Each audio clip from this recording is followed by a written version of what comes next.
Bato bako détruire biso, Ça c'est fort. Bako détruire biso. Vila biso baby. Oh. Oyo totika bango 6 mois to kufi. Oh. Yango ndeko Tshisekedi totala papa lo mabe bien ndenge ni. Oh. Okoni miso ba congolais te seul cadeau qu'on peut se ba congolais démissionner. Oh. Oui, il faut démissionner. Très bien. Pourquoi vous nommez les célibataires? Pourquoi vous nommez les célibataires? Yon deux andoki. Mais finalement, entre Kabila et Félix, qui aime le Congo? Vous avez troublé Bissoma. Entre Félix na Tshisekedi qui aime le Congo, je te donne la réponse pour te maîtriser. Finalité à démarche ya Kabila ezake comédien. Lobby tokutaki pays divisé. Lobby. Pays ezaki divisé. Olinga tete. On n'a même pas besoin de votre amour. Parce que l'amour, c'est... Il y a un pays divisé. Ndoki. Ndoki. Atoki. Au moins, c'est un tabati comme Ndoki Nebino. Ah, voilà. Tokotaki 4 rébellions. Félix a commencé sa rébellion mon côté, mais Kabila avec Veneva. 4. Ozanet ba mutunet Bemba. Au moins Bemba, non? Au moins nous disons ça. Oya Zaki déjà ba sommi na Museveni. Azaki déjà na poche ya Museveni. Ozanet papa na 4. Mais moi, comment on résout dans côté? Mais papa,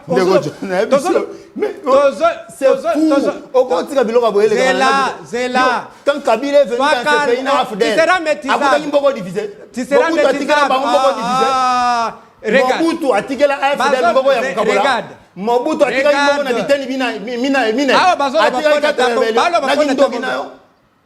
Quand nous avons trouvé ce pays divisé, Mobutu a laissé ce pays dans Maboko ya AFDL. Les Araki en 4 morceaux. Mobutu a tiré quand Kabila est arrivé avec l'AFDL, Mboko Zaki en un seul morceau. C'était tout à fait normal que tant Kabila Dokende a tiré Mobimba. Donc a foutu Nyongo. Mobutu a tiré Yango Mobimba. Tant Wadokende fallait tirer Mobimba. Zoki Mboke Kabonagi, c'est à cause de l'AFDL. Bangonde Bakaboli Mboka. AFDL ndeba kaboli mboka. 500 dollars oki sangote. 500 dollars. Tu n'es même pas informé. Ah voilà, on vota. Regarde. Bah pour 500 dollars. Bah pesi ba civil ba mercenaire 800 dollars. 8000 dollars. Yo ka ba rume ba gagner guerre. Nazo Banda bandego bege. La parole doit tourner dans le la parole doit tourner. C'est pour exalter. Très bien. Merci. Bah toi ko pesa passeport. Merci. Si c'est Traoré, Kobo ya nyoso. Après ça fait mobile madame Kaikwamba. Faut qu'il te considère na ya. Après ça madame mobile madame Kaikwamba. Non, on a des avis privés. C'est vie privée non. OK, et ça va comme vie privée. Très bien. Ah, mais elle est stylée. Toi là qui mobile ya Kaikwamba. Yo dandoki ndenge lo pourquoi vous nommez les célibataires? Pourquoi vous nommez les célibataires? Pourquoi vous nommez les célibataires? Yon deux andoki. Il dit ici Tokutaki mboka en 4 parties, Tokuti mboka ya kokabwana, patati patata. Ba Congolais faut bayebake. Lorsque l'AFDL est venu, AFDL ndeba Kabila o Joseph, ndebango. Lorsqu'ils sont venus, bazui mboko na maboko ya Mobutu en entier, en un seul morceau. Bango moko ndeba pandi yango. Et donc c'était tout à fait normal que ba potana bazongi sango mobimba. Et là roi nyongo Kabila futi. Donc il loko moko ya héroïque ezawana te. Tina okumisi ate. Ba pesa yo mobimba, zongi sango mobimba. Il faut c'est comme ça que ça doit fonctionner. Mais quand détruire l'histoire, Mobutu en partant, il n'a pas laissé ce pays en 4 morceaux. Binonde bato FDL et tu en as le faciès et longi pendant FDL. Binonde bato kaboli en commission bitene et c'était tout à fait normal que bozongi c'est en un seul morceau. Si vous voulez ni héroïque et ça on essaie de bakumise la Kabila. Bakumise poani. Et là, il y a un boucagi à Tongi. Mais tiens, tu sais avec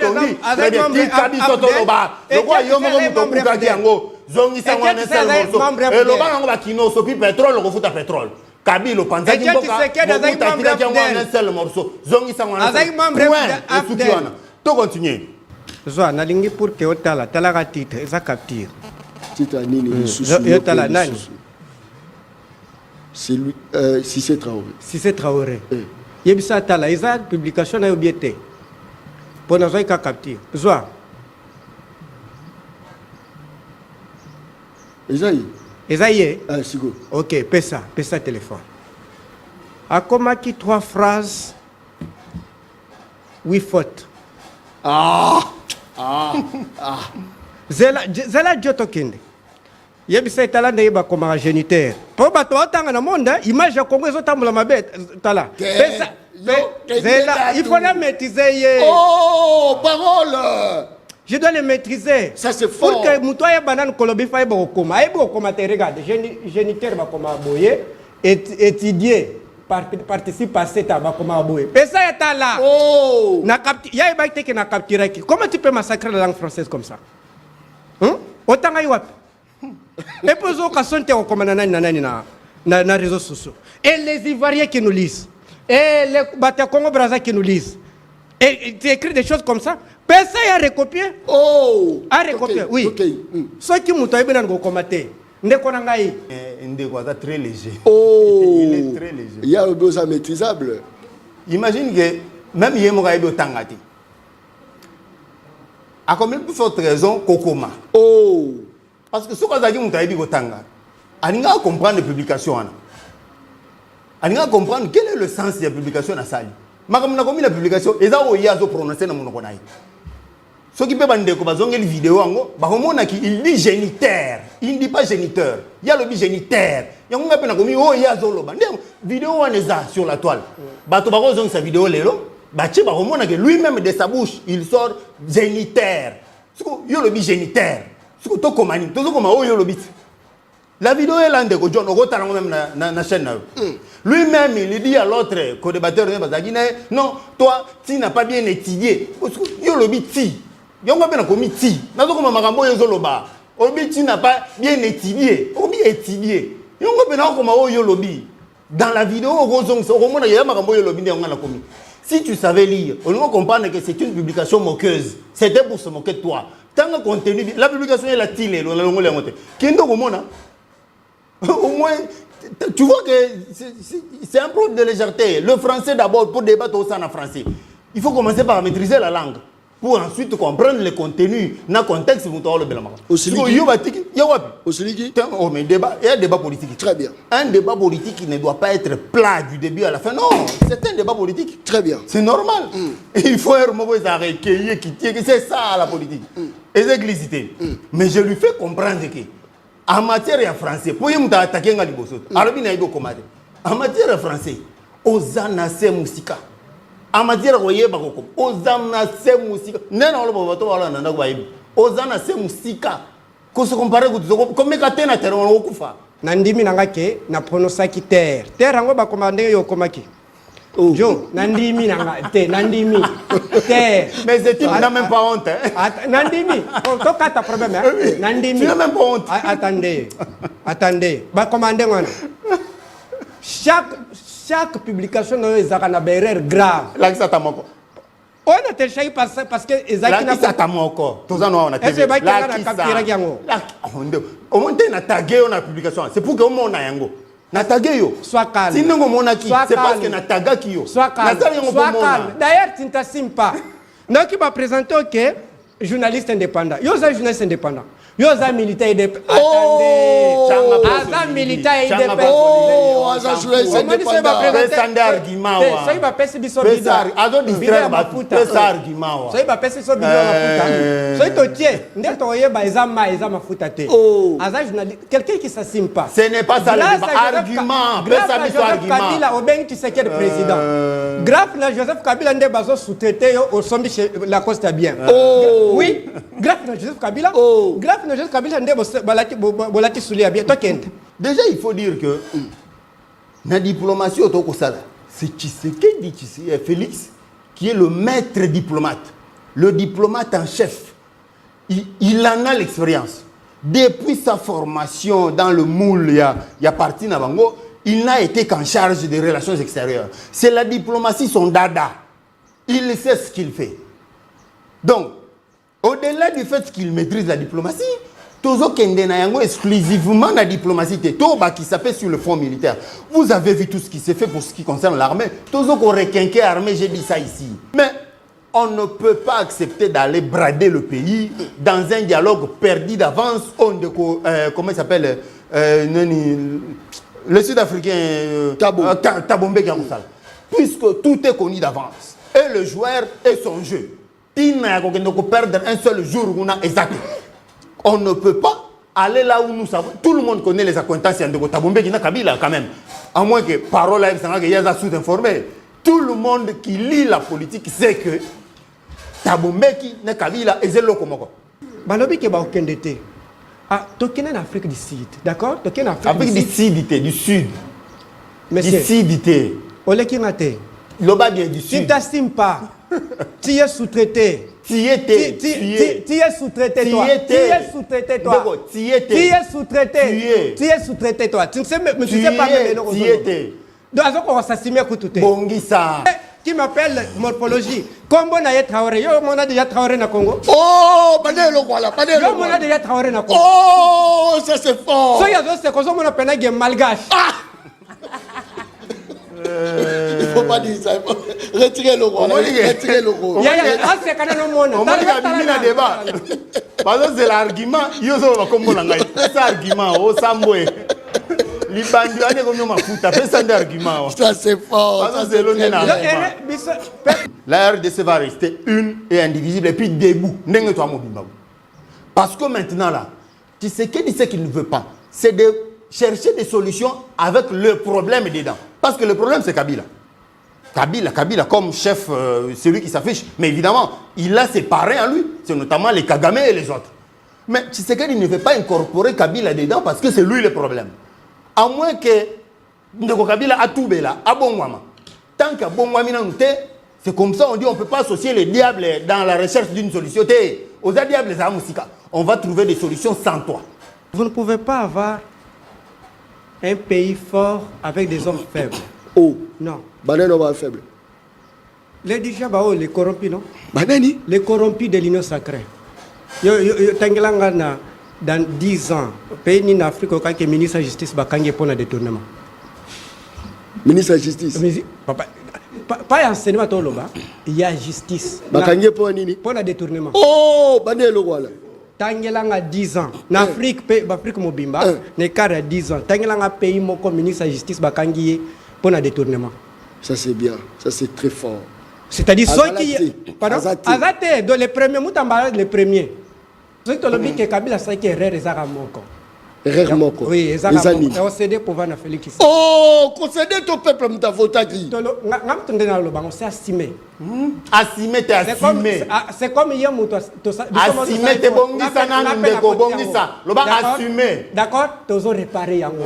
Et puis yo mona déjà Félix Tshisekedi sala 2 mois banda kota présidence. Bon mona déjà Félix sala le chassa 2 mois. Ça non 2 mois. Ah sali 3 mois, il pas ni. Pour la nuit. Ah oui. Ah oui. Parce que diplomatiquement il est bloqué. Oh. Non il a bloqué. Joseph Kabila. Oh. Regarde, on n'a pas qui te resala ndeni, te propose qui 12 propositions à Joseph Kabila. 12. Yebisa ngai soki retourner na suka, bango va proposer ni. Moi, en tant que journaliste indépendant, proche du peuple, je sais l'observer. Parce que je suis proche du peuple. Non, tu as l'assentiment à un peuple. Vis-à-vis des démarches au gouvernement, il y a des démarches auxquelles le peuple adhère. Et si le peuple adhère, moi, étant proche du peuple, je sais le sentir. Je sais le remarquer. C'est comme ça que vous nous voyez soutenir la démarche. Il y a Washington, parce que nous connaissons les bénéfices que la RDC va en tirer. Alors, oubliez le fait que... n'a pas un exemple là, comment il s'appelle, Martin Fayou. Il écoute opposants. Et puis vous verrez que des opposants les plus raisonnables, Pour Joseph Kabila, il y a Kishasa John, Jour Joseph a requitté à Oluka Place comme là, Kingakat. Pour la nini? Fou papa. Fou la batte. Tika. Ah, Tika Bajeo. Jour la mboule. Tika. Joseph Kabila. Tika. Oui, le transport est combien? Transport est combien? Transport. Il peint 20 000. 20 000 francs. D'accord, il y a Tika $60 et comme ça 150. Oh. Franchement, déco. Oh. Oui, Joseph Atika unité Atika minute. Oui, pas unité, hein? Les autres combien là-bas minute. Oui, pas ni. Combien? Parce qu'il y a quelqu'un qui nous a détourné. Oh. Merci beaucoup. Donc pour dire que peuple, Daron Bako, tu parles ma au commis petit peuple. Bapé ça moi l'osso avec caméra. Papa qui c'est Mungo avec caméra. Tiens, j'ai ça la catin. Daron Bapé ça ka famille na bango. Et c'est bataka caméra. Nini distraction. Azalaka kulula lelo akoma bâtisseur aboya distraction asali bilanga asali baban Johnny Kabamba abeti milolo mais yo komba. Très bien. Mokolo là mon abino balandi une très grande émission na dimension ya continent d'Asie, émission na ngai, émission na yo, émission ya population congolaise en général. Merci beaucoup pour la confiance au beaux européens, la journaliste de la rue, journaliste ya balabala, journaliste non professionnel mais très efficace la Katia terrain. Merci pour la confiance au beaux européens salangai na lobaki na ko décevoir binoté balabala nde mokonzi soko kipe balabala te oko kipe lisusu nani soko kipe balabala te oko kipe lisusu nani. D'ailleurs balabala za gentil bo privé mai mazo futa facture à régie des eaux bo privé courant za ko futa facture ya SNEL bo privé ye biloko za ko mata pendant que za ko futa ba taxe soki lelo balabala décidé alobi ka ko futa lisusu ngote boko détourner mbongo nini boko détourner peuple aza gentil parce qu'ils ont bénéficié de maïté mais ils ont foutu à droit ils ont bénéficié courant ils ont foutu à droit ba taxe éclairage public a bénéficié à la ngote mais ils ont foutu mon colo peuple a koloba kena ko futa lisusu te boko détourner nini boko détourner toko beta lisolo kati ya mboka Congo. Est-ce que balabala za ko se retrouver to ba négliger balabala soko za muto balabala, c'est-à-dire est-ce que batongeli onzela, est-ce que sécurité continue à balabala, est-ce qu'on se retrouver là courant maïezali soko za muto balabala, ça c'est très bien. Lisolo kati ya mboka Congo babeta kango na ba congolais toko beta lisolo mokolo malelo kozapete ngala lobi kozapete zala branché parce que l'émission le peuple parle et bandaki déjà, ça c'est très bien.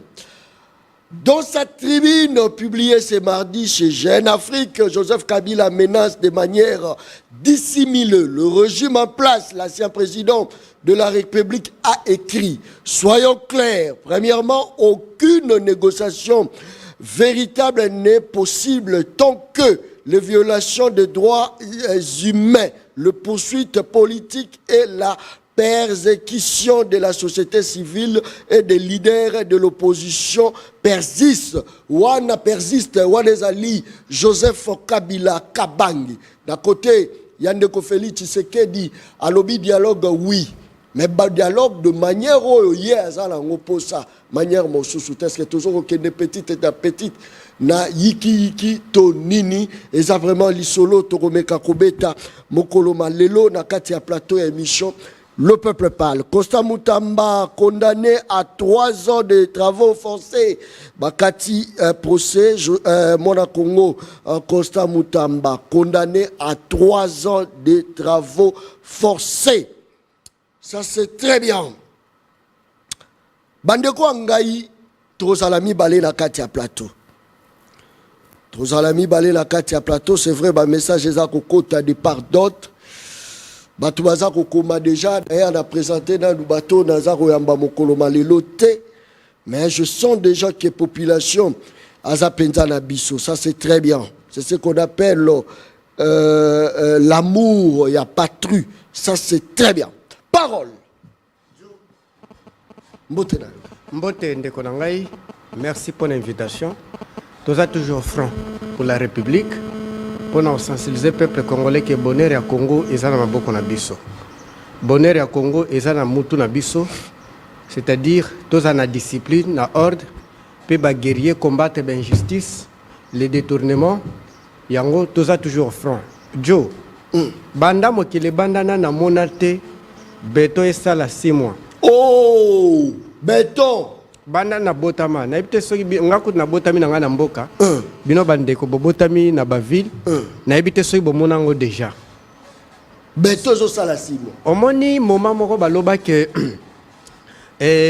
Kishasa 0 trou bakunda mabulu omoni soki okomi na Ipen rond point oya masikita wana babeta beton moko po koma na porte église ya la borne et ça li pas même 6 mois libulu moko ya munene.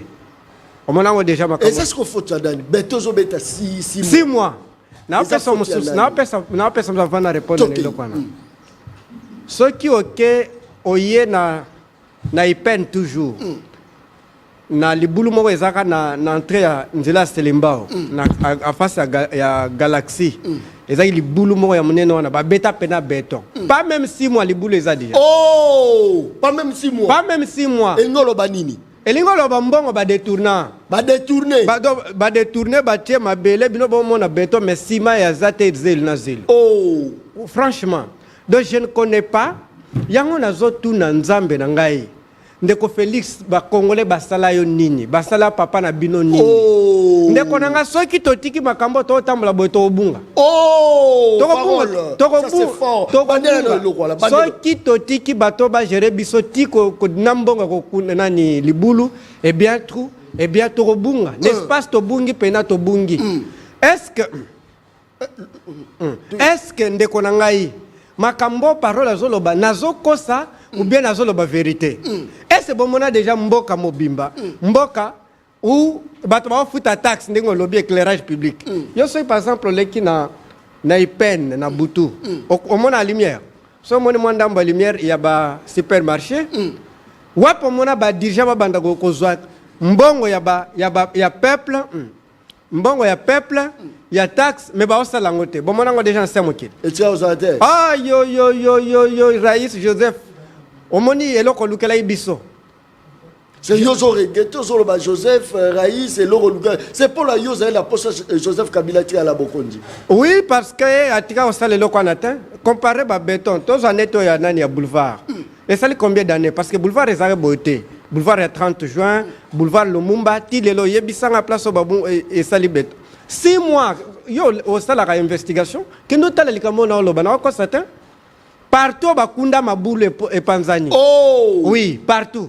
Mais t'as beaucoup comparé, c'est-à-dire que ils ont pouvoir moko à principe ya malédiction, bah tu ne pas comprendre dans côté. Pouvoir en Inde. Pouvoir ils ont les gérer Kinshasa. Non, il faut pas dire ça. Ah OK. Pouvoir réseau gérer Kinshasa. Kinshasa, c'est-à-dire administration. Quand on parle d'administration générale à Kinshasa, c'est-à-dire administration qui est donc écarné par détournement. Détournement, il y a un sabandiko. En tout cas, ngai parole, en tout cas, n'endengi na moni makambo tambola. Na banga kata mozole ya Tshisekedi parfois mbongo ba détourna. Parfois, na so confirmer. Oh, mais mozole zali non mon Congo. Ken ba pesa bino budget. O basala na ni mozole. Botala bo comparer. Peut-être na ko pesa moi indice pour que bato ba comprendre bien. Ba comparer na mozole ba ya papa ya mbiye. Ba pesa ka montant. Ndebo mona ke non, ba dribila. Ceux qui maintenant, allons dans les hypothèses, ceux qui battent maintenant ba détourner mbongo par exemple, il paraît ba détourner mbongo ya mozole ya papa. Mettez à mutumo so ba osala ndeni. Bah, au pied, hein? Ça c'est fort. Très bien. Merci beaucoup. Azaye Mokote, Azala Sissé, Traoré, journaliste indépendant, mais proche de la population. Tout ça, Sissé Traoré, Motela. Mbotendeko John Kabamba, Mbotepe Nabalandunion, c'est émission. Ça plaisir chaque fois que Sengaka, tu as partagé ma canici. Tout sur le Congo, dans le cadre de l'émission Le Peuple Parle. Très bien. Bonne santé. Tiens, Peuple, santé ça bien. Santé ça bien. Les gens jurent que sur le retour, il y a Joseph Kabila, parce que, parole à Outuroloba, à Touré-Zaïrer, il ne fallait pas Kabila a cédé pouvoir, parce qu'il a cédé pouvoir et pas un bateau, la population. Tant que vous avez analyse, de l'autre côté, on peut se raisonner. Bon, qu'on peut sa raison, mais bien sûr que la réponse est non. On peut sa raison parce que c'est un ressenti, c'est un ressenti à frustration. Désolé, au fond de Baébike, Kabila n'est pas préférable par rapport à Tshisekedi. Kabila n'est pas mais parce que toi, on a un terrain politique. Il faut tenir un discours qui va faire mal à l'autre, à l'adversaire. Et on va préférer ennemi à adversaire. Pour faire mal à Tshisekedi. Non, Kabila Goutoubi, Ayebina Kabila télématé. C'est le jour et la nuit, il le sait. Mais puisque c'est un discours politique, et ça l'a prononcé pour donner un coup à l'adversaire, pour frustrer l'adversaire, C'est normal de tenir vos discours. Mais ceux qui sont dans les faits, il n'y a rien. Et alors, absolument rien. Que Kabila a la préférable par rapport à Tshisekedi. Et ça t'a des parents comme nous qui aujourd'hui sont scolarisés à gratuité, sans un seul franc. Bah, parents le Wabissou. Ça fait plus de 6 millions d'enfants. Et ça fait combien de parents? Bah, 6 millions d'enfants qui ont rejoint les circuits scolaires. Tu sais, ça fait combien de parents? Combien de familles et de tantes et de nièces qui ont été soulagées? Donc, Bissot va parents net yandengoana. Toi, tu ne vas pas venir prononcer un discours comme cela, que Bazong Zerabiso Kabila, on va te lapider. Toko Baréot. Soulagement au Bissot Toyoki, parce qu'aujourd'hui, on enseigne les enfants, on scolarise les enfants gratuitement. Il y a des femmes qui accouchent sans être inquiétées et être, comment dire, séquestrées dans la maternité pour il y a frais de maternité. Mais avec autant de soulagement, on a deux. Avec autant de soulagement majeur, toi tu viens avec un discours comme quoi Kabila Zonga, tu sais qu'il y a Kende, Kabila a été préférable à aux Andoki. On va te lapider. Un discours comme ça, auprès des parents comme nous, qui scolarisent des enfants, les loyaux, au fêlé. On va te couper les orteils. Un discours comme ça ne peut pas passer. Donc, bref, comprendre que si tu entends quelqu'un te dire un tel discours, c'est un discours qu'il tient pour des intérêts politiques. Alors qu'il a frustré Batuyanga Tshisekedi. Parce que Batuyanga Tshisekedi, intérêt dans la politique, c'est ça que va travailler mieux que le Kabila pour que Kabila ça effacer. Mais il y a par rapport à détournement, mauvaise gouvernance, Babylone soit na kasi moi na Congo les détournements existent partout dans le monde entier. Mais ils ont exclusité pour que les détournements aient la paix en Congo. Mais je précise d'abord que partout dans le gouvernement, il y a un monde. Partout. Hein? Cependant, au moins, sous Tshisekedi, tu es au courant que il y a autant, au moins, sous Tshisekedi, tu es quand même. Mais il y a 6 ans, 7 ans passés, on ne savait même pas. C'est-à-dire que même pas que mais au moins cette fois-ci, ainsi de suite, bloquer. Au moins ça c'est mieux que par le passé. Au moins destiné pour John. Mais même pas que 2000 c'est différent dans le lot sans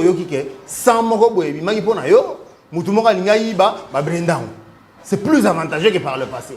Donc, Tinago tout est que tout ce qui est relé, tout comparé à Kabila, c'est le jour là, nous, il n'y a pas comparaison. Il n'y a même pas comparaison. C'est que différence, c'est Ali, Moïbi à Kalata ou à Kabila, Azakian inquiété, mais Moïbi à l'époque à Félix, Aza moins inquiété. Très bien. Différence, c'est Ali, Kalabazaki, Koïba, Boyeba même pas que Baïbi. Et puis, moi, un peu procès ça la méate, pour Bazongi, Satako Zongis. Donc, c'était le flou total. Baïbi, Boyebi, Teke Baïbi, pour ce Boyeba, que Baïbi, Bogo Satan Makelele, Bakangi Moutango, à 5 ans en prison, on te perd son Simon. Au moins, avantage, il y a que Boyeba, que Baïbi. Mais c'est ça que Boyebi, même pas que Baïbi. Bino tout suit, et les Gamino Raboy.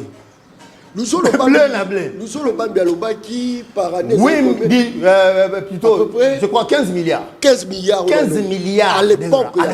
Mais il y a le bien au point, là qui ministre de la justice. Très bien. Il y a un circuit, il y a un méandre, il y a une réalité, il y a une gouvernance. À l'époque, on a 18 milliards. Oh, mais qui vous dit que ce n'était pas plus? Et puis, il y a le bien parce que c'est un ministre. Mais qu'en est-il du commun des mortels? Très bien. Commun des mortels. Ça, c'est fort. Attends, des tournements, c'est-à-dire, même pas que merci. Tout était bleu. Parole. Yo ko soigner image à Kabila pendant que c'est Kabila le diable. Ndeko sisi a lobby koloba ke Kabila ozonga, il faut ba lapider yo. Luzo lobambi à l'époque, yo zo inventé Moyibi à l'époque à Félix, bateau bazar Moyibi à l'époque à Félix, pendant que l'époque la biso nous avons le Bambi à l'Oba qui non à peu près 15 milliards. 15 milliards. Millions de milliards. La caisse à l'État. Le 2, mais vaut mieux Félix Tshisekedi. On a gratuité, il y a maternité, gratuité enseignement primaire, que tous on a l'issue n'a pas qu'il y a Kabila. Malobonga Mouna. Merci Ndeko. Je suis pour que tu aies la titre, ça capture. Titre à Nini. C'est lui, Cissé Traoré. Cissé Traoré. Yebisa Tala, il y a une publication à l'objectif. Pour nous avoir capté. Zoa. Esaïe. Ah, c'est go. Ok, pesa téléphone.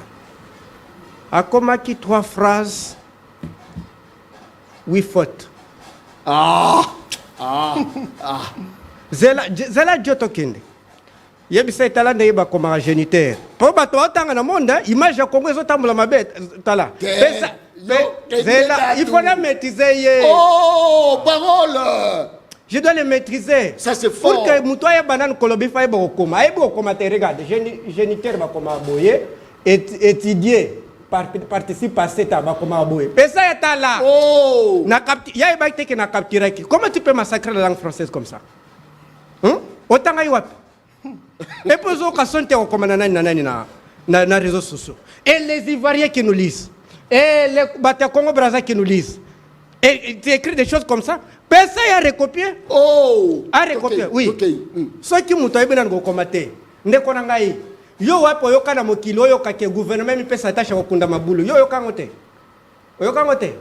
L'article 204 de la Constitution et pesi ba compétence ya province. Moi banzelo nyo solo tambula ba province ozo kawana. Eza na compétence provinciale. Na à caractère national c'est RN, route nationale. Atangela au Europe c'est par retangela ngate. Atangela ata kilomètre moko ya RN. Oyo bango batongi tozo net Kabila. Avant Kabila 2006, avant basa l'élection, pour quitter Kinshasa qui quitte, on faisait 1 mois. Mais les lots, Joe, namutu kano ya bien na mona wana. Obimi 7h 14 zawa na qui quitte. Lobby 3h za na Chikapa. Plus Luange. Ngana leka Luange na 2006 na bateau na boîte, na boîte. Mais que nous t'as pas ça wana. Attangela po yo ko identifier 1 km ya route au bango basali. Na yebisio boye. Ba mi pesi musala o même gouverneur a wasala tata bourgmestre c'était. Ba kundi mabulu parmi mabulu eza on appelle son porte église la borne. Hein, place bazula ka ba moteur sangamamba. Béton et ça la 6 mois. Oh. Et azo ya défendre. Azo ko défendre luputa. Alobi gratuité à maternité. Batunyo so ba yebi sofié. Batunyo so ba yebi ke bo pitonyo exemple mukole, bo pitonyo so ba boya na bango parce que basaki 20 mois. Gouvernement zo futa ta zimbongo a pesa Barcelone. Oh, parole. Bato ba ko détruire biso. Ça c'est fort. Ba ko détruire biso.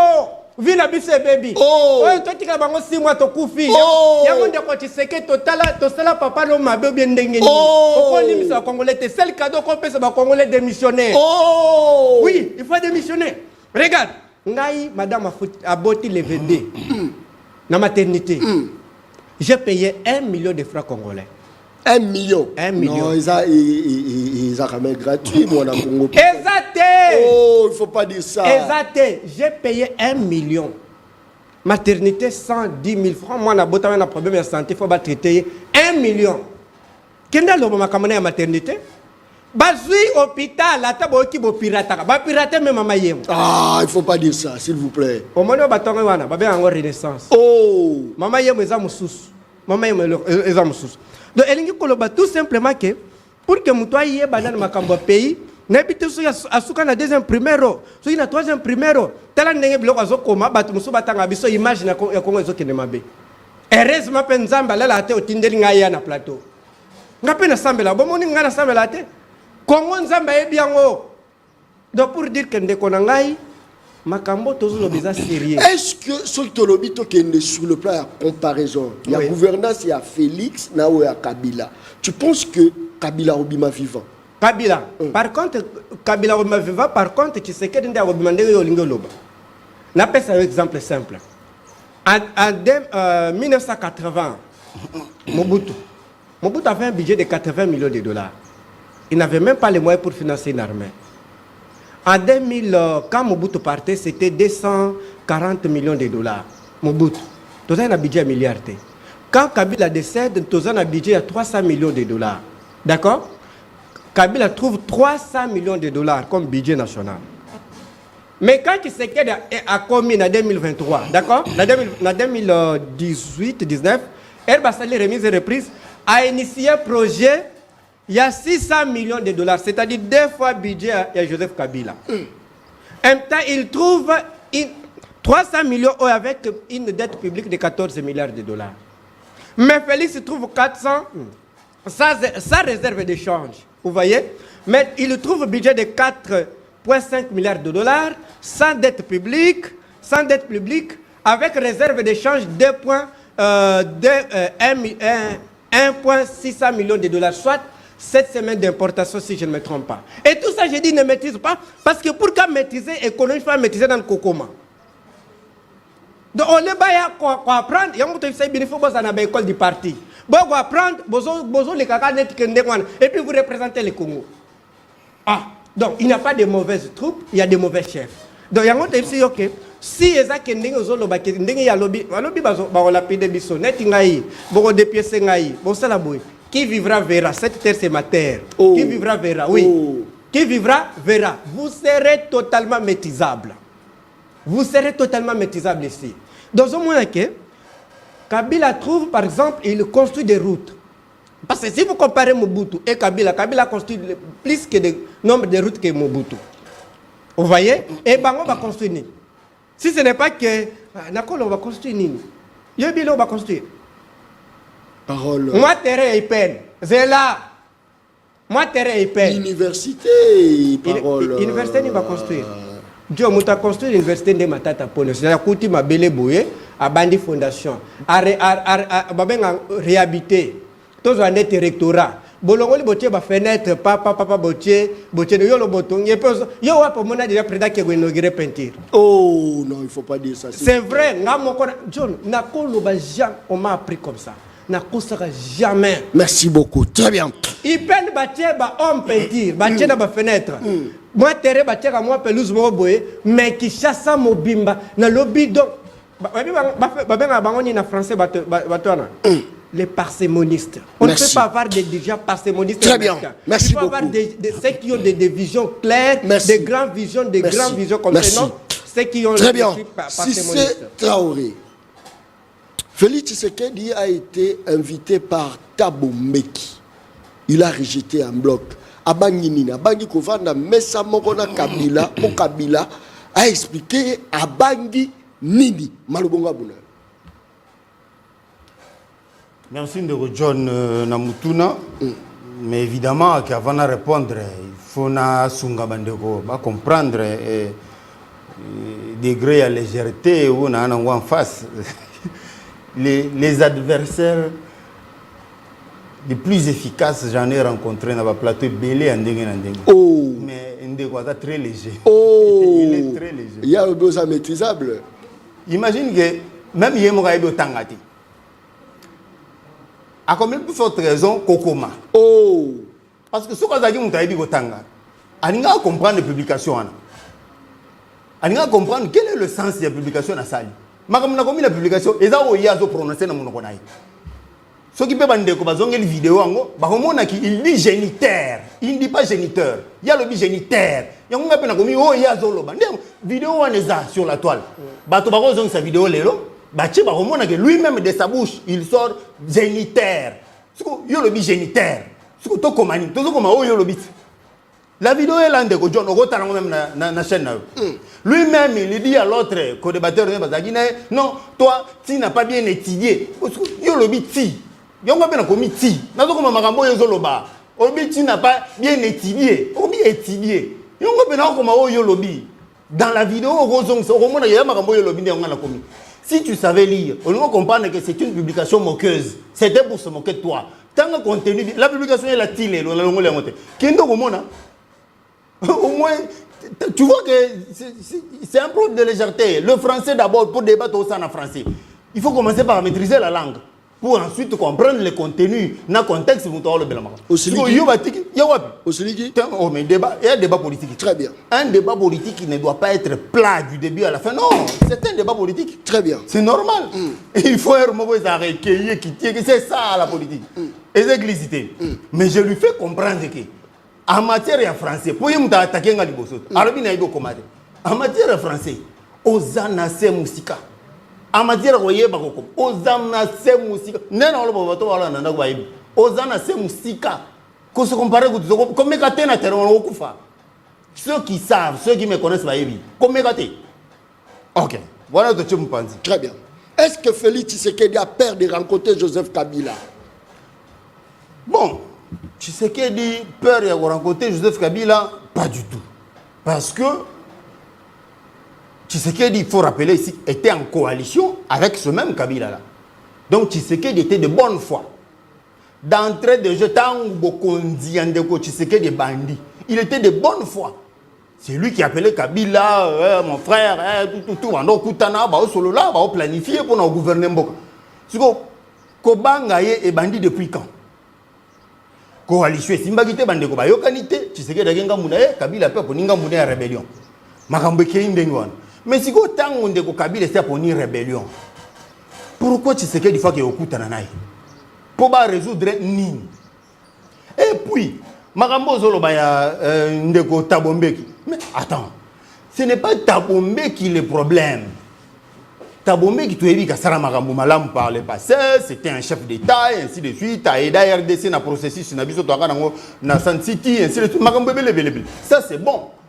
Mais dès lors que Tabombeki a commis mercenaire à s'approcher de Joseph Kabila, le rebelle, comment voulez-vous qu'il a continué pour faire confiance à une telle médiation? Médiation et Moutoyo, il prend la défense. Chaque fois qu'il fait des sorties médiatiques, il prend la défense. Il y a Joseph Kabila qu'on connaît tous comme le chef rebelle. Comment voulez-vous que Kinshasa, même si on est des bougres, comment voulez-vous que Kinshasa, Andi, quand on a processus, la médiation est assurée par Moutoyo à défendre Kabila? C'est fou ça. Ça dépasse tout entendement. À tous ceux qui zengent, Yoro qui est des pays d'Indo, qui est petit, Afrique du Sud, place au Tabombé qui a sa médiation. Mais Tabombé, nous connaissons toutes les déclarations à Sali depuis un moment. Nous connaissons ses acquaintances avec Ndeko Joseph Kabila. Tu as eu proximité avec Ndeko Joseph Kabila, lequel Joseph Kabila est en froid avec le régime de Kinshasa. Donc, oubliez ça. Personnellement, je n'attendais rien d'autre que Oyo Makamundeko Mouya Yalobaki. Un gouvernement réfléchi, raisonnable, ne pouvait pas aller dans un tel piège. Et ça piège? Oh, mais il y a piège. Oh! Très bien. Parce que y a une médiation, parole, donc, on a l'intention de protéger, il y a un avantage. C'est clair.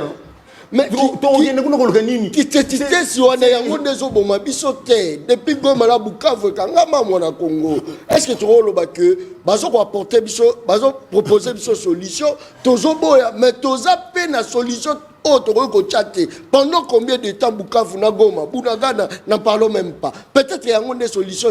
En tout cas, ce qui m'a ramené au Tabombe qui a une solution, mais il y a la solution la moins pire.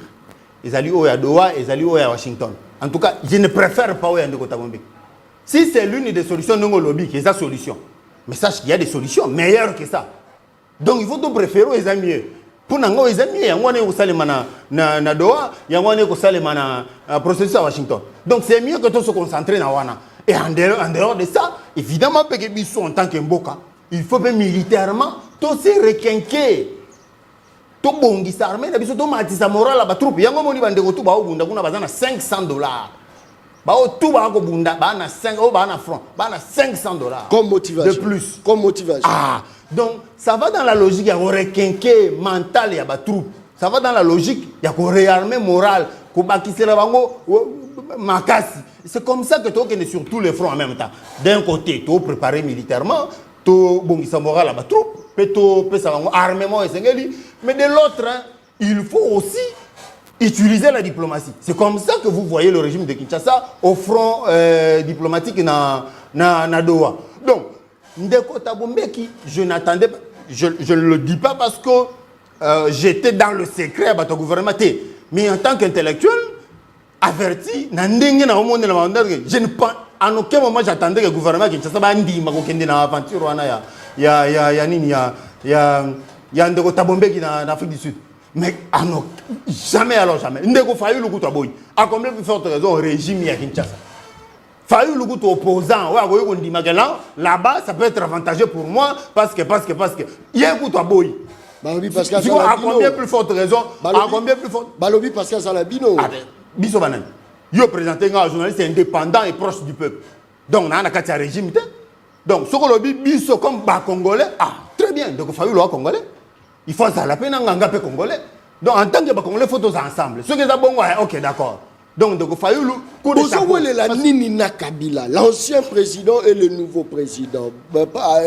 Kabila tiki pouvoir pacifiquement. Tout le monde a alliance FCC cash, Bablo moi belé. Au juste, les Camerounais les a relé Kawana. Kabila tika pouvoir par sa volonté. Il a été contraint à le lâcher. Kabila a été contraint à le lâcher. La preuve, pour ce qu'il a été, il y a un pour ce pouvoir s'il a été.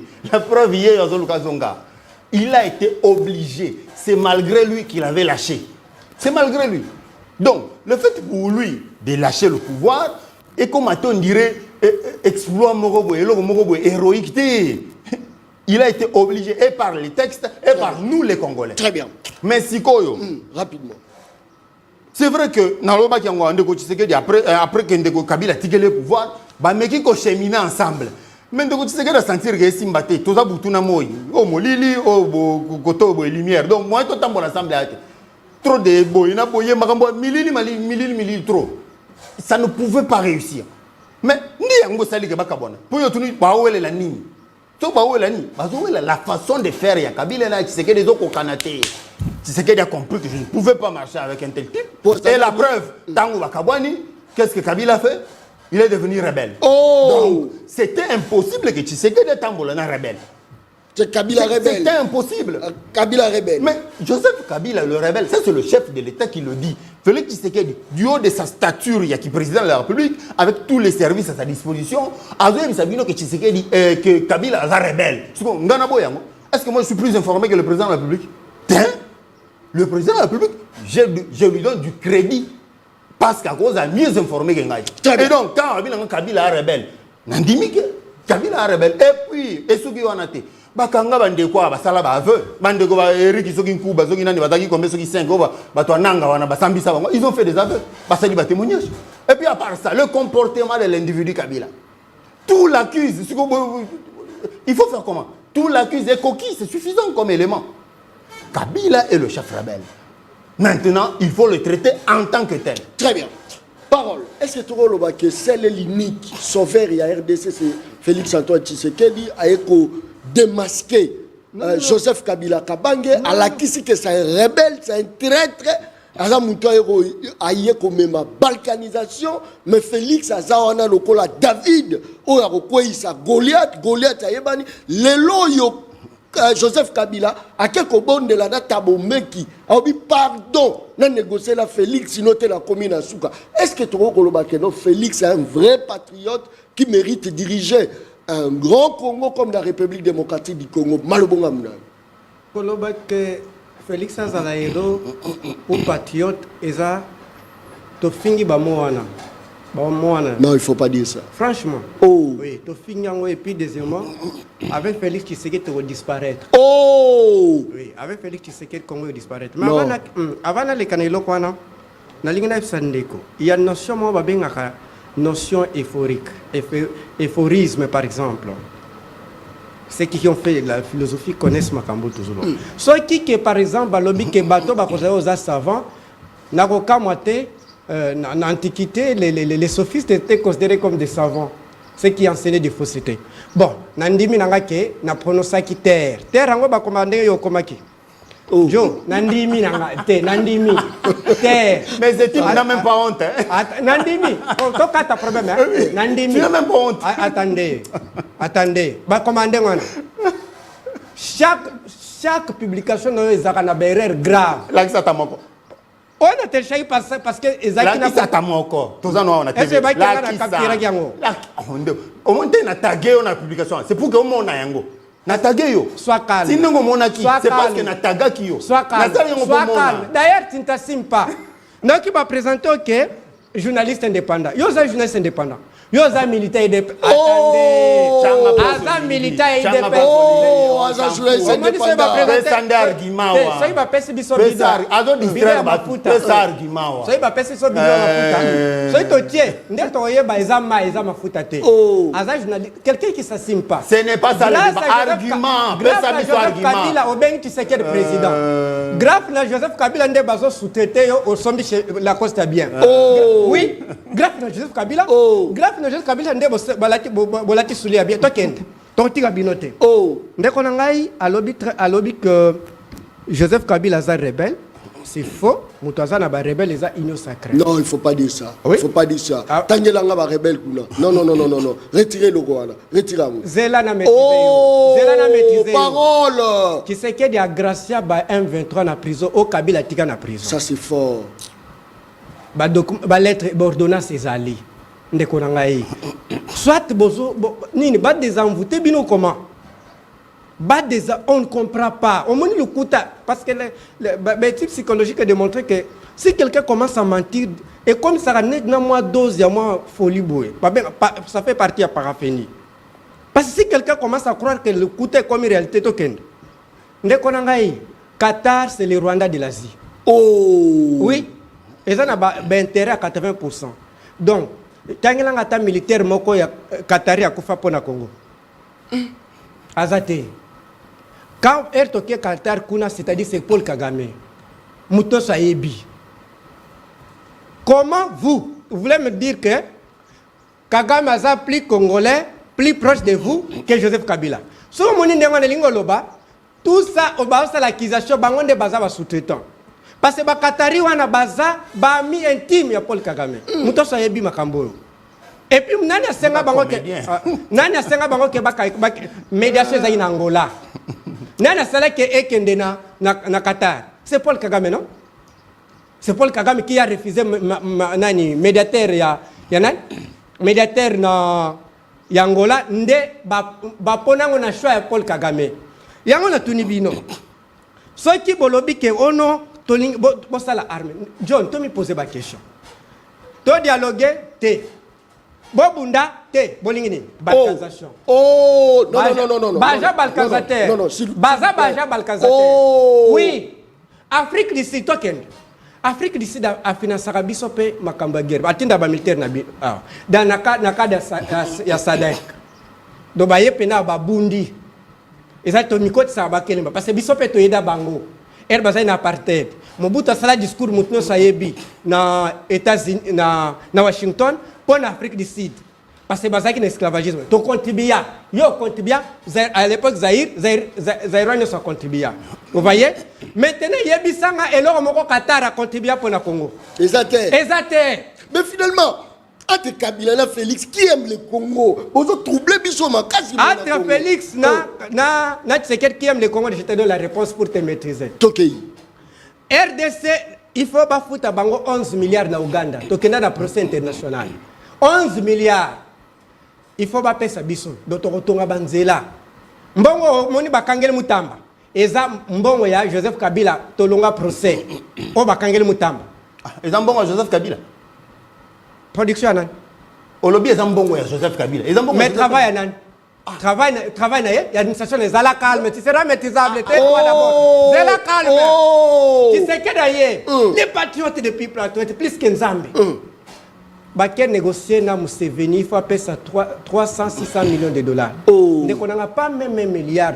Congo a salabino nini. Bande kuponi boyina Congo boyko. Ne connaît pas ni boyina Congo. Maintenant, ba Congolais ba commenter na commentaire. Entre les deux qui aiment le Congo. Entre les deux qui aiment le Congo. Token. Yo mona wapi na sem awa. Joseph Kabila zo kende to sa ambassade ya nani ya Rwanda te. To sa relation diplomatique te.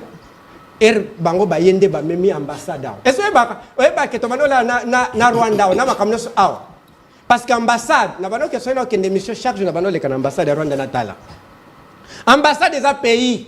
Neto banola on nous agresse mais to sa na Rwanda awa. Mettez ceux qui, par exemple, qui va déclencher guerre. 1-23, Bazarana 1-23 awa. L'ambassadeur Karega qui se faisait comme vice-ministre. Karega n'était pas président ici. Azaki vice-président et Félix Tshisekedi. Il ne faut pas dire ça, s'il vous plaît. Mais il s'est comporté comme ça. Non, Tangela Ngai, ambassadeur moko na monde. Asa déclaration contre patriote ya pays wana. Karega sala ngo contre président Fayoul. Ba sanctionner ben c'est loko te baza bangonde. C'est esa technique pour accuser l'autre. Token. On va dire même Marambotou n'a pas répondre. Token, mais token de makambo ya dialogue. Il est perdu. Token makambo dialogue. Nefsi bino boy. D'abord balobi ke ba okendete. Ah, token en Afrique du Sud, d'accord? Token en Afrique du Sud, du Sud. Monsieur. Du Sud. Ole kingate. L'Oba bien du Sud. Tu t'estimes pas. Tu es sous-traité. Tu es sous-traité toi. Tu es sous-traité toi. Tu es sous-traité. Tu es sous-traité toi. Tu ne sais pas même Tu étais. Donc on va s'assumer que tout est. Bongisa. To bana lo bake. To kende kuna to yokana.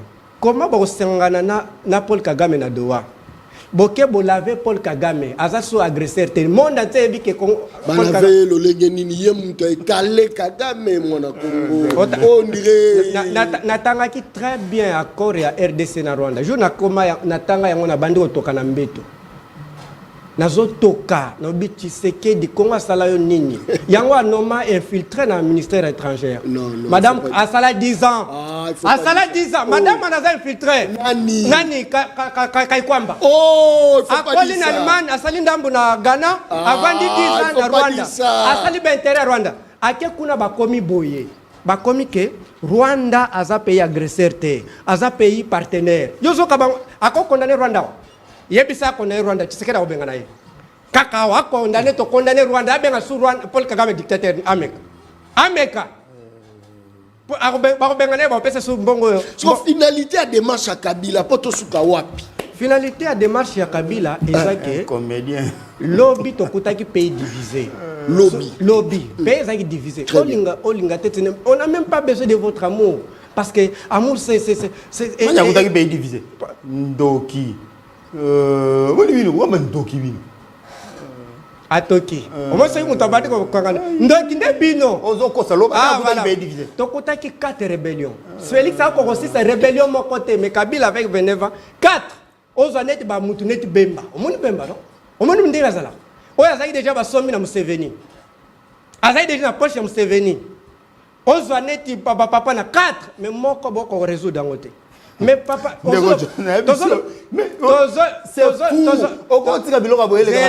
Zela quand Kabila est venu dans ce pays na Afdel. Tu seras métisable. Regarde. Mobutu atikela Afdel mboko ya Kabola. Mobutu atikela mboko na biteni mina. Atikela rebellion. Quand nous avons trouvé ce pays divisé, Mobutu a laissé ce pays dans Maboko ya Afdel. Les Araki en 4 morceaux. Mobutu atikela Mobimba. Quand Kabila est arrivé avec l'Afdel, Mboko Zaki en un seul morceau. C'était tout à fait normal que tant que Kabila Zokende attire Mobimba. Donc à Foutinde Nyongo. Mobutu atikela Mobimba. Quand on a Zokende Falasika Mobimba. Zoki Mboke Kabola. C'est à cause de Afdel. Bangonde Bakaboli Mboka. Afdel ndeba kaboli mboka. $500 oki sangote. $500. Tu n'es même pas informé. Ah voilà, on vote. Regarde. Bah pour $500. Bah pesi ba civil ba mercenaire $800. $8,000. Yo ka ba rume ba gagner guerre. O kango te. Et puis il paraîtrait $1,000. Ah, même pas histoire. Il a falsifié l'histoire. Regarde. Mobutu a laissé ce pays entier à l'Afdel. Donc Kabila a trouvé ce pays entier. Et c'est comme ça que le Bango où est le problème? Kabila fouti ne nyongo. Pour pas voir qui paye mon bimba na maboko mo. Bango mo bapandiam. Avant ta bombeki abenga bayambaki nanu Obasanjo. Obasanjo azanani aza envoyé États-Unis côté ba okimela. Oh, ba joueur na bango nete ba rien à la politique internationale. Ba joueur na bango nete bana mike. Tabombeki na Obasanjo sont des savants que les États-Unis utilisent en Afrique. C'est un conflit na biso pour les Afriques. Là, on appelle les opposants et les gouvernements en Afrique du Sud Bayokana. Parce qu'on dit des causes profondes. Quelles sont ces causes profondes? Détournement, corruption. Oh. Oui. Détournement, corruption. Oyo kite famille mobimba na nani baza procès na Belgique. Oyo kangote.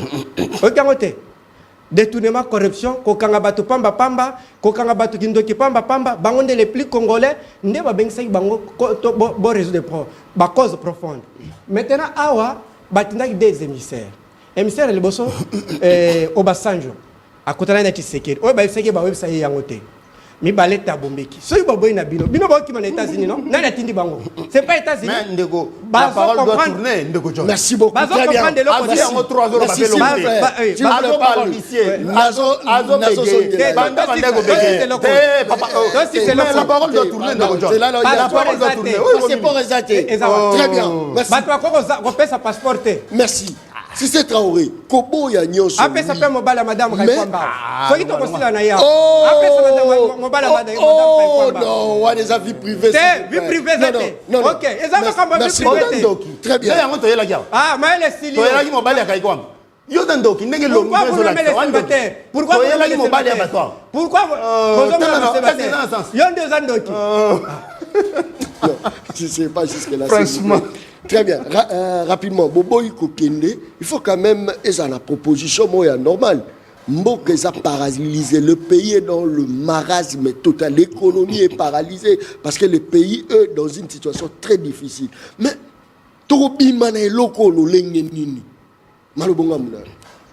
d'abord, il faut rétablir l'histoire. Il dit ici, Tokutaki Mboka en 4 parties, Tokuti Mboka en Kawana, patati patata. Ba Congolais faut bailler baki. Lorsque l'AFDL est venu, AFDL, Ndeba Kabila Joseph, Ndebango, lorsqu'ils sont venus, Bazui Mboko na Maboko Mobutu en entier, en un seul morceau. Bango Moronde ba Pandi Yango. Et donc c'était tout à fait normal que ba Potana, Bazongi Sango Mobimba. Et là, Nyongo Kabila Fouti. Donc il y a un héroïque qui est Tina Okumisete. Ba pesa gyo mobimba, zongi sa mobimba. Ndengo mo bena ndeko Tshisekedi, zongi mobimba, il faut zongi sa mobimba. C'est comme ça que ça doit fonctionner. Mais quand détruire l'histoire, t'es au Ko Sabatu, Tokuta Yimboka Yakopanze, Mobutu en partant, il n'a pas laissé ce pays en 4 morceaux. Binonde bato FDL, et tu en as le faciès. Et longi pendant FDL. Binonde bato Kaboli en commission obitaine, et c'était tout à fait normal que Bozongi c'est en un seul morceau. Si vous voulez, il est héroïque, et ça on a essayé de commisser la Kabila. Bakoumi c'est poigné. Et là, il y a un Bukagi à Tongi. Mais le roi Tongi, avec Kabi Sotoloba. Le roi Yomo Bukagi Ango, Zongi Sangwan un seul morceau. Et le roi Ango Kino Sopi pétrole, le refouta pétrole. Kabi le Panzaki Boka, le Bukagi Ango un seul morceau. Zongi Sangwan un seul morceau. Point. To continuer. Ndego John, question Tuni à. Il y a Marambu, il y a Obibo, Boboigo Kende, Afrique du Sud, solution Zanini, tout finalité Nango, parce que Batubabaye, crise et déjà, il faut dire que la diplomatie au Tokosala, c'est Tshisekedi, Félix, qui est le maître diplomate, le diplomate en chef. Il en a l'expérience. Depuis sa formation dans le moule, il y a parti Nabango. Il n'a été qu'en charge des relations extérieures. C'est la diplomatie, son dada. Il sait ce qu'il fait.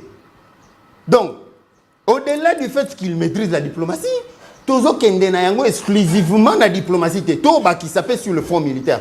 Vous avez vu tout ce qui s'est fait pour ce qui concerne l'armée. Tozo Korekenke armée, j'ai dit ça ici. Mais ça concerne, ce sont des sujets très délicats. Togo peut ça détaille sur la TV. En matière, il y a comment dire, riposte au Salema. On ne peut pas tout vous dire à la télé, on communiquer sur mieux sauter. Quand, à quel moment, stratégie, ça on ne peut pas vous dire quand même. Souffrez que vous avez le côté. Est-ce que Donald Trump mais en même temps, il y a diplomatie. Le coup, il y a diplomatie. C'est comme ça que vous voyez chaque fois que délégation a un rendez-vous à Doha, on vous fait une restitution. On vous fait comme un résumé. Délégation a un résumé pour expliquer aux Congolais que talabo. Marambo comme un niveau tel, évolution à un niveau tel. Mais on ne peut pas accepter d'aller brader le pays dans un dialogue perdu d'avance. Comment il s'appelle le Sud-Africain Tabombé Gamoussal. Puisque tout est connu d'avance. Et le joueur est son jeu. Il n'a pas perdre un seul jour. On ne peut pas aller là où nous savons. Tout le monde connaît les accointances de Tabombé qui n'a Kabila quand même. À moins que parole à Yaya sous-informé. Tout le monde qui lit la politique sait que Tabombé qui n'a Kabila et Zelo Komoko. Comment voulez-vous que ba ennemi politique ya Kabila ba kende kuna place ta bombe qui a sa médiation mais c'est fou et te banano ndeni à moins d'être dupe mais local la délégation gouvernementale baza député et nous-mêmes nous l'observons biso en tant que peuple nous l'observons moi en tant que journaliste indépendant proche du peuple je sais l'observer parce que je suis proche du peuple. Non, tu as l'assentiment du peuple vis-à-vis des démarches au gouvernement. Il y a des démarches auxquelles le peuple adhère. Et si le peuple adhère, moi étant proche du peuple, je sais le sentir. Je sais le remarquer. C'est comme ça que vous nous voyez soutenir la démarche. Il y a Washington, parce que nous connaissons les bénéfices que la RDC va en tirer. Alors, oubliez le fait que... On a pas un exemple là, comment il s'appelle, Martin Fayou. Il est opposant. Et puis vous verrez que des opposants les plus raisonnables, et les plus raisonnables, il sait ce qu'il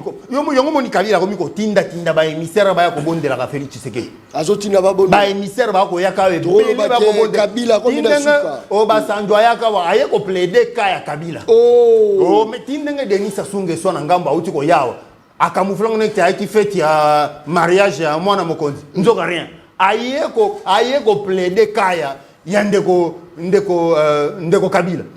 Kabila a envoyé plus de 4 émissaires ba ko plaider ka na yepa ndeko Tshisekedi. Et c'est comme ça que Tshisekedi est ferme pour ce qui concerne avec quel rapport de force la sécurité des Congolais, pour ce qui concerne l'intégrité territoriale du pays. Ceux qui ont bandi ko entamer l'intégrité territoriale ya mboka. Qui que tu sois, on ne discute plus au combien ennemi. C'est comme ça que tu sais qu'il y a réservé dans l'émissaire on a fin il y a non recevoir. Bah circuler awa, bah sali fil awa, tous ils viennent ici avec des dossiers camouflés pour la forme, ils viennent plaider le cas de Joseph Kabila auprès de Tshisekedi. Mais Tshisekedi est ferme parce qu'il est déterminé à trouver des solutions ailleurs. Pourquoi ne pas Pourquoi ne pas créer une stratégie bien avant que Moka est tombé plus bas? Tombé plus bas, la RDC va rester une et indivisible et puis debout. Parce que maintenant là, tu sais qu'il ne veut pas, c'est de chercher des solutions avec le problème dedans. Parce que le problème c'est Kabila. Kabila comme chef, celui qui s'affiche. Mais évidemment, il a ses parrains à lui. C'est notamment les Kagame et les autres. Mais Tshisekedi ne veut pas incorporer Kabila dedans parce que c'est lui le problème. À moins que Ndeko Kabila a tout là, à Bongwama. Tant qu'à Bongwama, c'est comme ça on dit on ne peut pas associer les diables dans la recherche d'une solution. Aux diables, on va trouver des solutions sans toi. C'est comme ça que malgré les émissaires, notamment Sassou Nguesso, Obasanjo, Tshisekedi leur a réservé une fin de non-recevoir.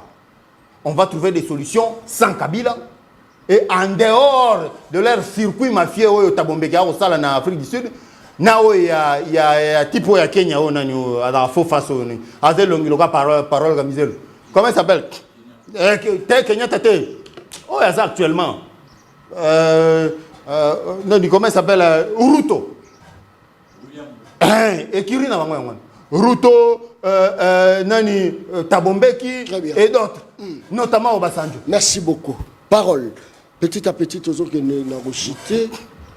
Pour le lotomo na République démocratique du Congo, RDC, poussons, qu'est-ce qu'il faut faire dans la proposition. RDC à Bichou, c'est vrai, ils ont les cas tribulance belé potomona yango monene makasi très puissante. Qu'est-ce qu'il faut faire? Malobonga mona, vous ne pouvez pas avoir un pays fort avec des hommes faibles. Oh non, banane va faible, les déjà les corrompus non, banani les corrompus de l'Union sacrée. Tangelanga na dans 10 ans pays en Afrique quand le ministre de la justice va kange pour un détournement. Ministre de la justice. Pas enseignement toloba, il y a justice. Bakanye pour nini? Pour le détournement. Oh, banelo wala. Tangelanga 10 ans. En Afrique, Afrique mobimba, ne carré 10 ans. Tangelanga pays moko ministre de la justice bakangiye pour le détournement. Ça c'est bien, ça c'est très fort. C'est-à-dire ceux qui pardon, Azate dans les premiers moutamba les premiers. Vous voyez? Dans ce gouvernement ils ont ndengwana, ceux qui ils ont ndengwana ministre de la justice. Yo tangelanga 10 ans au nyoso. Président moko azwa peuple na rampe batuni a asime yango keza guerrier muyibe comme erreur. Tangelanga. Mais yazolo bake aza patriote. Ba pays nyos bazaka na bato benga réserviste. O bakendaka ba civil ba patriote. Akende ko bunda. Okay. Bozoto vanda calme. Bongo yo moko. Bino dirigé par vous les traîtres. Yo da congolais te. Vous les traîtres. C'est quoi ça congolais te? Solution est que les traîtres to longola bangone ba français ba longola Philippe Pétain. Oh! Oui. Ceux qui vous ne pouvez jamais gagner une guerre avec les dirigeants traîtres. Moi au moins j'ai déjà servi dans l'armée. Donc bino nde tikalibo kende pe bo sa par na bino. Au moins moi par le passé j'ai déjà servi. Bongo yo. George Kalmeye. A quel réserviste total. A quel était. Abandolia. Mais j'ai déjà servi. Bon là tu vas la coste bien à manette. Grâce na Kabila. Ah. Et puis va faire ça yo putu putu. Bango zala calme. Zala calme monsieur. La coste na ngande débat. Utilisez zala calme. Zala calme. Pesa argument. Zala calme. Pesa je vais te maîtriser zala calme. Ça Kabila linga la ta manette. Zala calme. Binette na ngetalio na nini. Pesa biso nde argument. Oko sambo mon crime. C'est to lobi ke Kabila ça qui erreur ezaka moko. Erreur moko. Oui, ezaka moko. Et on cédé pour vana Félix. Oh, concéder ton peuple mta vota qui. Ngam tondé na lobango c'est assumé. Assumé te assumé. C'est comme hier moto assumé te bongisa na ndeko bongisa. Loba assumé. D'accord, tozo réparer yango. Et puis yo mona déjà Félix Tshisekedi sala 2 mois banda kota présidence. Bon mona déjà Félix sala Kinshasa 2 mois. Ça non 2 mois. Ah, ça les 3 mois, il est pas né. Pour l'année. Ah oui. Ah oui. Parce que diplomatiquement il est bloqué. Oh. Non, il a bloqué.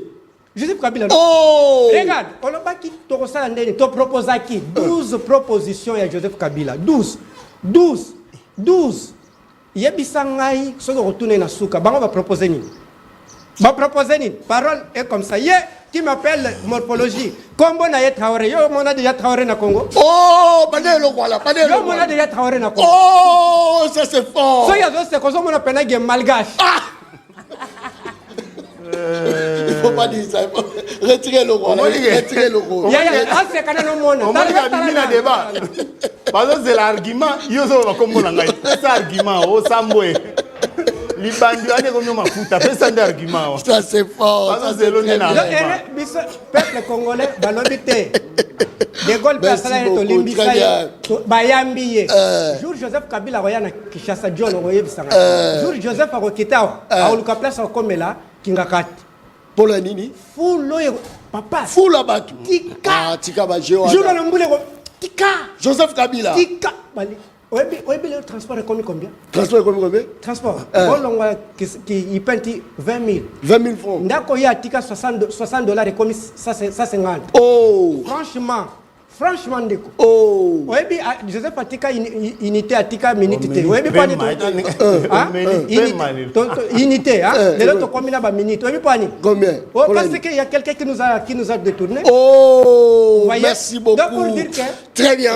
Tous habités dans Ngonga. Rapidement. Pour dire que merci. Ceux qui va détourner, voilà Joseph Pesaté. Très bien. Ceux qui va tribaliser, Joseph Pesaté. Très bien. D'accord. Merci. Bref, la ligne dans le tout simplement que le lobo kangi général A, lobby B, lobby C, binobo kebunda. Très bien. Merci beaucoup. Tokomi peut-être la souka la pesa programme il y a ba obsèque.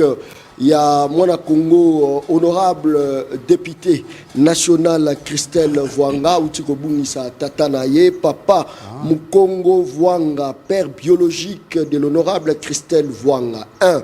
Jeudi 4 septembre 2025, veillée mortuaire à l'espace Ave Marie sur l'avenue de Libération, ex-24 novembre, référence au hôpital Saint-Catenaire.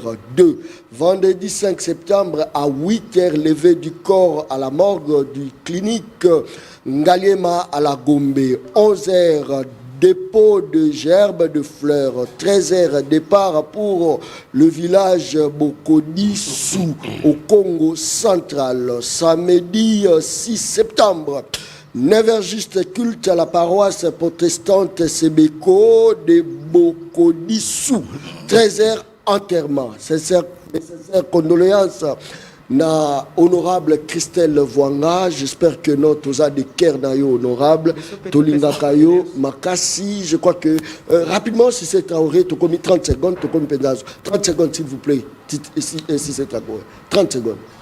La conclusion est que le gouvernement congolais fait des efforts, de nombreux efforts pour décanter la situation de l'Est. Très bien. Laquelle situation a été créée par le type que lui défend, Joseph Kabila. Étant donné que c'est lui le rebelle en chef. Merci.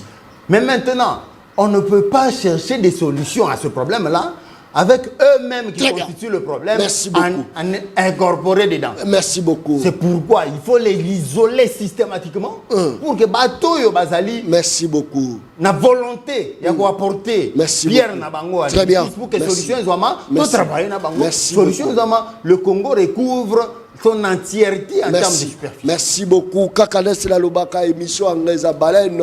Baleine Baliaka na mokolo mokote tout se déplace na star Andy Zakoko. Ça c'est très bien. Tout se déplace tout kutani mokolo zoya. Merci et bye. Merci. Daron Bako, tu parles ma au commis petit peuple.